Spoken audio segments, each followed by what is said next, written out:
पूर्वी खबर। नमस्कार, मैं हूं राजेश बर्मन और आप लोग देख रहे हैं पूर्वी खबर। आज हम मिलते हैं शंकर चौधरी जी से, जो कि ex national committee member OBC Morcha के थे। आज वर्तमान में प्रवक्ता पश्चिम बंगाल ओबीसी के हैं। तो मैं मिलाता हूं शंकर चौधरी जी से। नमस्कार। नमस्कार जी, नमस्कार। अच्छा, मेरा कुछ प्रश्न है जो मैं आपसे करना चाहता हूं।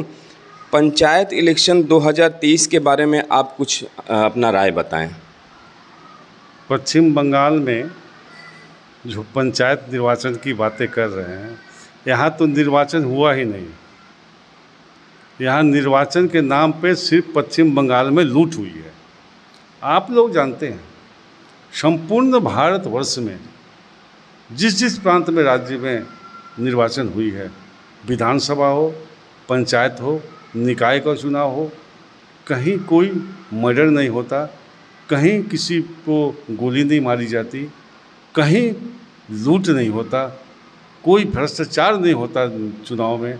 लेकिन पश्चिम बंगाल ही एक ऐसा राज्य है जहां निर्वाचन के पहले भी खून होता है, निर्वाचन के बाद भी खून होता है। और मुझे नहीं लगता है कि अभी भी रिजल्ट के बाद ये संतरास, ये आतंक थमने को है।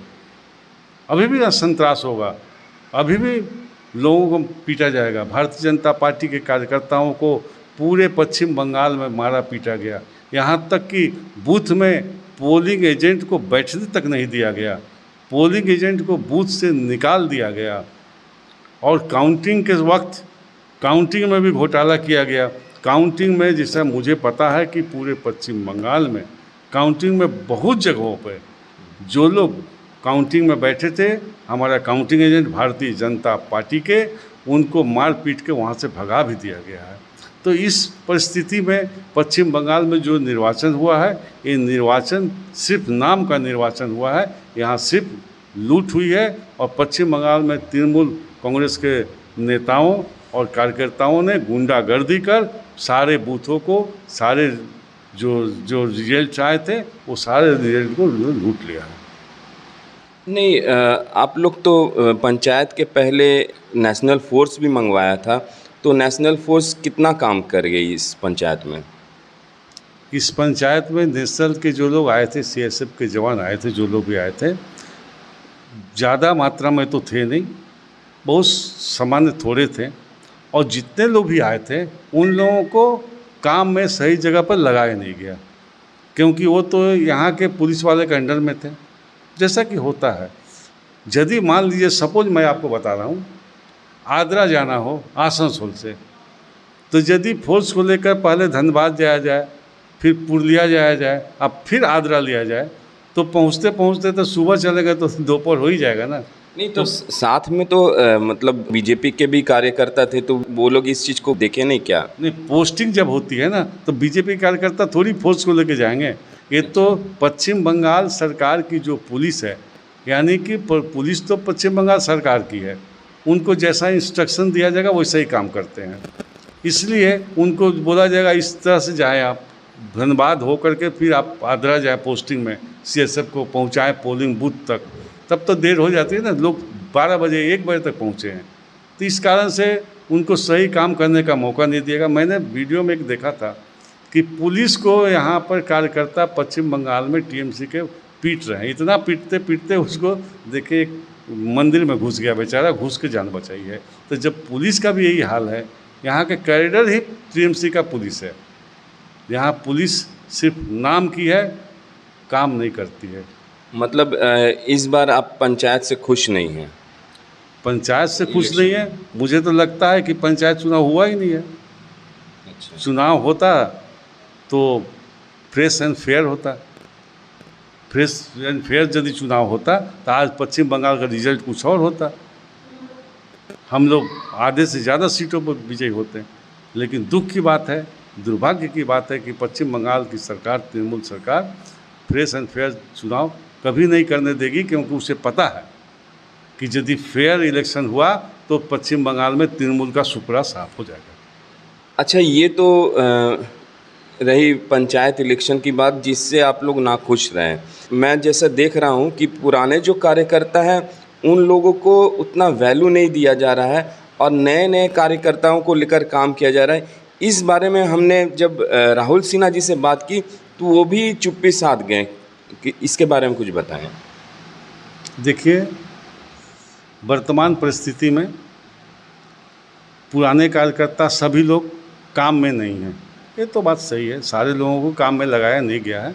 कुछ कुछ कार्यकर्ता जो पुराने हैं वो अभी संगठन का काम कर रहे हैं, और यदि पुराने सभी कार्यकर्ताओं को एक साथ यदि काम में लगाया जाता तो आज पश्चिम बंगाल का चेहरा कुछ और होता। पश्चिम बंगाल में, क्योंकि जनता पश्चिम बंगाल की जो चाहती है, जनता चाहती है कि प्योर बीजेपी की सरकार बने, ना कि टीएमसी से आए हुए लोगों की सरकार बने। इस कारण से थोड़ी सा दिक्कत आ रही है। पुराने कार्यकर्ताओं को कोशिश हम लोग सभी करते हैं कि पुराने कार्यकर्ता सामने आए, सामने लाया जाए और सबको लेकर के एक साथ एक मुखी हम लोग लड़ाई लड़ें, ताकि पश्चिम बंगाल में 2026 में जो निर्वाचन होने वाला है उसमें भारतीय जनता पार्टी का विजय पताका फहराएं और पश्चिम बंगाल में ये भ्रष्टाचारी, दुराचारी, व्यभिचारी, बलात्कारी तृणमूल की सरकार को उखाड़ फेंकें और भारतीय जनता पार्टी की एक सरकार, सशक्त सरकार को पश्चिम बंगाल में स्थापित कर सकें। बीजेपी जो है वो थोड़ा पैसे के पीछे भाग रही है, ऐसा नहीं लगता है? नहीं, बीजेपी पैसे के पीछे नहीं भागती है। हम लोग पहले कहते हैं राष्ट्रहित, उसके बाद ही व्यक्तिहित। तो पैसा के पीछे हम लोग कभी नहीं भागते हैं। पैसा यदि कमाना होता, मैं 40 वर्षों से भारतीय जनता पार्टी, संघ परिवार सबसे जुड़ा हूँ। यदि पैसा के पीछे भागता तो आज मैं भी टीएमसी ज्वाइन कर लेता, सीपीएम कांग्रेस करके मैं भी माले माल हो जाता। लेकिन ऐसा हम लोग नहीं सोचते हैं। पार्टी के कार्यकर्ता जो है, जो एकनिष्ठ कार्यकर्ता है, जो पार्टी के आइडियोलॉजी से काम करते हैं, वो पैसा के पीछे नहीं भागते, देश के हित के पीछे भागते हैं। अच्छा, वर्तमान में आप ओबीसी मोर्चा के प्रवक्ता हैं। ओबीसी मोर्चा के बारे में थोड़ा सा बताएं। देखिए, ओबीसी का अर्थ अदर बैकवर्ड क्लास, ये कोई जाति संप्रदाय की बात नहीं होती है। Other backward class, OBC, Congress के समय से ओबीसी का प्रश्न उठते चला आ रहा है। काका कालकर, हमारे बीपी सिंह, लेकिन मंडल कमीशन, अमुक कमीशन, कहीं कोई किसी ने कुछ नहीं किया। मगर भारतीय जनता पार्टी केंद्र में जब आई तो उसने ओबीसी के बारे में सोचा। भारतवर्ष में 52% लोग ओबीसी के दायरे में आते हैं, 10-20% नहीं, 52% लोग ओबीसी के दायरे में आते हैं। और पश्चिम बंगाल में 47.5% लोग ओबीसी के दायरे में आते हैं। तो ओबीसी को मैं आपको बता दूं, मैं दिल्ली में उस वक्त था। ओबीसी 2 अगस्त 2018 2 अगस्त को लोकसभा में ओबीसी का बिल पास हुआ। कांग्रेस उसकी प्रतिवाद करती थी, कांग्रेस बहुत विरोध किया इसका, ओबीसी का। यहाँ तक कि जब लोकसभा में बिल पास हो गई तो कांग्रेस बोला कि लोकसभा में तो पास हो गई, राज्यसभा में बिल पास होने नहीं देंगे। हम लोगों ने सोचा कि जब लोकसभा पास हुई तो राज्यसभा में बिल पास करवाएंगे। उसके बीच में भी कांग्रेस ने उस पर बाधा दिया, बोला लोकसभा में, राज्यसभा में तभी बिल पास होगा जब आप उसमें एक संख्या लघु और एक महिला को आप कमीशन में रखेंगे। हम लोगों ने कहा कि भाई, हम लोग धर्म के आधार पर कोई कमीशन नहीं बनाएंगे। महिला की बात आती है, महिला को अवश्य रखा जाएगा, और महिला को रखा गया। लेकिन धर्म के आधार पर हम लोगों ने ओबीसी को नहीं बांटा, क्योंकि justice for all, not for one, appeasement none. न्याय सबके साथ हो, अन्याय किसी का ना हो, और तुष्टीकरण कदाचित ना हो। ये कांग्रेस तुष्टीकरण करती है, हम लोग तुष्टीकरण नहीं करते हैं। और राज्यसभा में भी वो बिल 6 अगस्त को राज्यसभा में बिल पास हो गया, और हम लोगों ने दिल्ली कार्यालय में जो हमारा हेडक्वार्टर है दिल्ली दीनदयाल उपाध्याय मार्ग पे, हम लोगों ने बहुत जश्न मनाए और इस नतीजा ये हुआ। इसके बाद भारतवर्ष में ओबीसी कमीशन भी बैठ गए, हमारे आहिर जी हैं उसके चेयरमैन ऑल इंडिया, और 27 मंत्रियों ओबीसी के मंत्रियों को मोदी जी ने पार्लियामेंट में मिनिस्टर बनाया। ये ओबीसी का ताकत है। और ओबीसी यदि हम संगठित हो जाए तो आज जो ममता बनर्जी 27% के पीछे भाग रही है वो 47% के पीछे भागने शुरू हो जाए। इसलिए हम लोग चाहते हैं कि सारे ओबीसी को संगठित करें ताकि हम लोग देश हित में राष्ट्र हित में काम कर सकें। अच्छा शंकर जी, आप तो बहुत पुराने कार्यकर्ता हैं बीजेपी के, तो मोदी जी के आने के बाद और पहले की परिस्थिति में क्या फ़र्क नज़र आता आपको? ये तो हमारे आप मित्र हैं, प्रेस वाले बंधु हैं, ये तो आपको ही पता होगा कि मोदी जी के आने के बाद देश में कितना बदलाव आया है। आप तो कांग्रेस के समय में देखते थे कि रोज़ कहीं न कहीं क्लस्टर बम विस्फोट होता था, कश्मीर से लेके कन्याकुमारी तक, असम से लेके मुंबई तक, कहीं ना कहीं रोज़ कहीं ना कहीं बम विस्फोट होता था।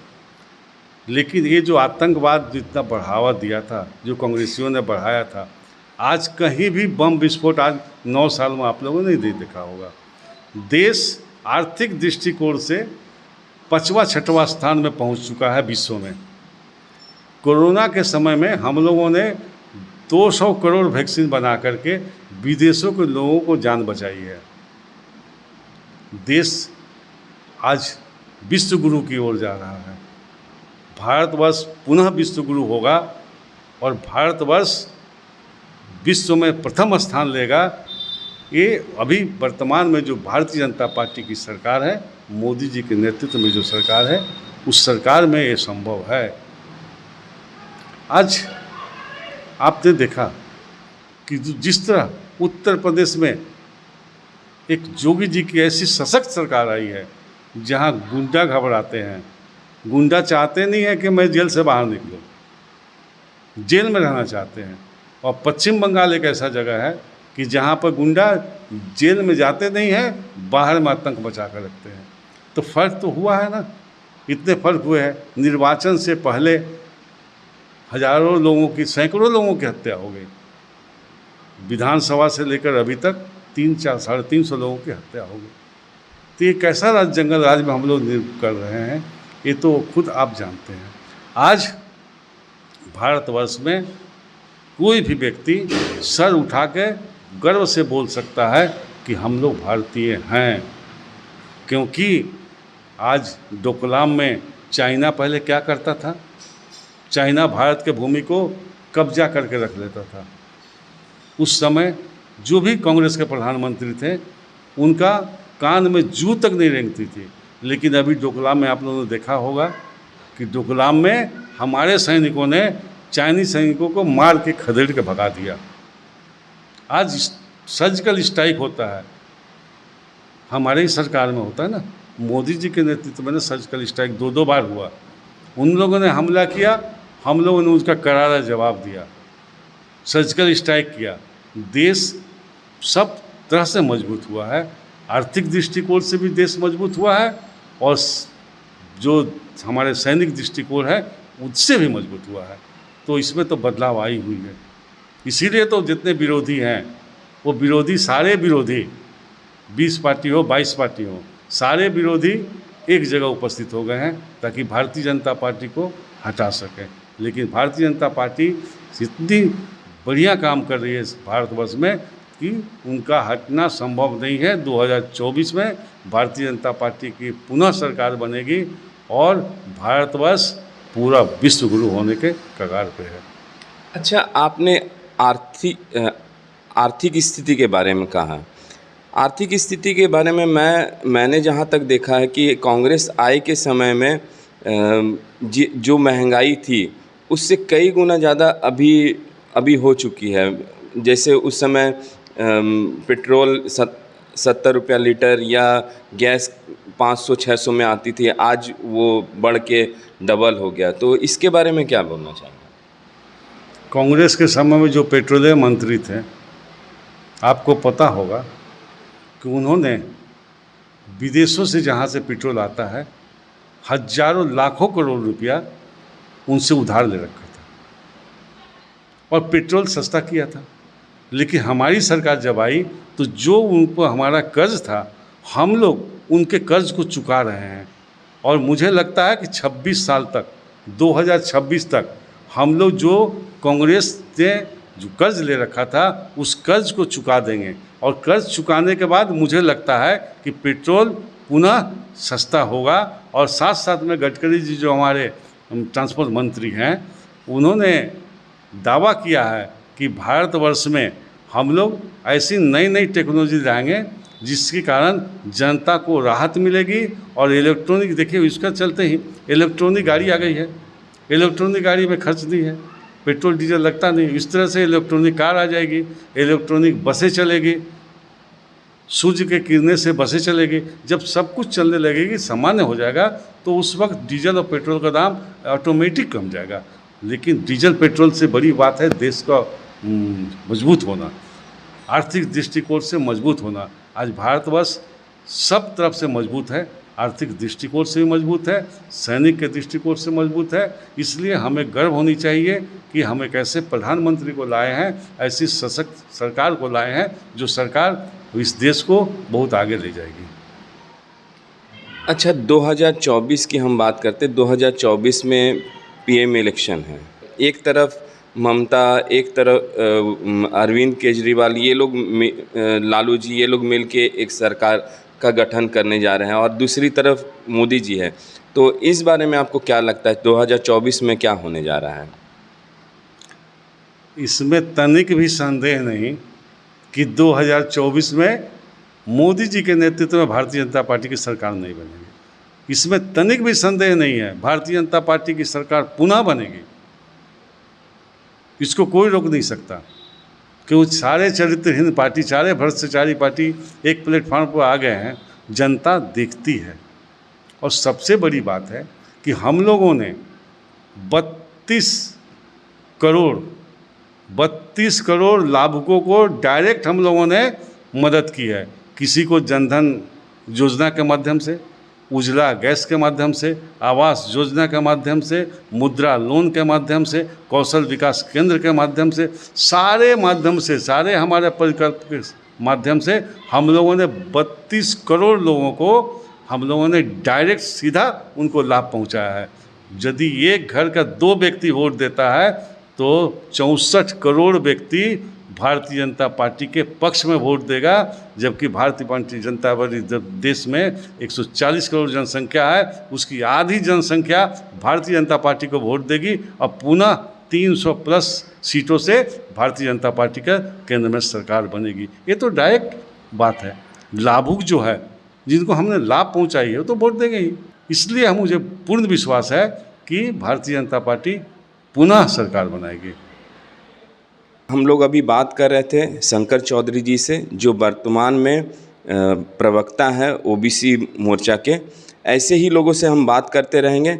आप देख रहे हैं पूर्वी खबर। नमस्कार, धन्यवाद। हमारे चैनल को लाइक, शेयर, सब्सक्राइब करना ना भूलें और बेल आइकन को दबाना ना भूलें और देखते रहें पूर्वी खबर। पूर्वी खबर, नजर सब पर।